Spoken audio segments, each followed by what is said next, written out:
এতদিন তোকে কি মিস করেছি। তুই ঢাকায় ফিরে খুব ভালো করেছিস। আচ্ছা, একটা কথা বলবো? বল।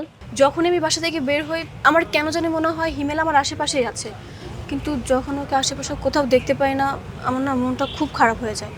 আচ্ছা তোরা বলতো এটা কি ভালোবাসা? হতে পারে। আচ্ছা হিমেলের কি খবর? ও কেন আমার পিছু নিচ্ছে না এখন? কেন তুই জানিস না?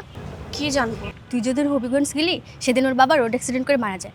তোর পিছু ঘুরতে ঘুরতে বেচারা তার বাবার মৃত্যুর খবরটুকু পায়নি। ওর বাবা দাফন কাফন করেছে ওর বন্ধুরা, আর ও শুধু তোর পেছনে ঘুরেইছে। কি বলছিস তুই? হ্যাঁ,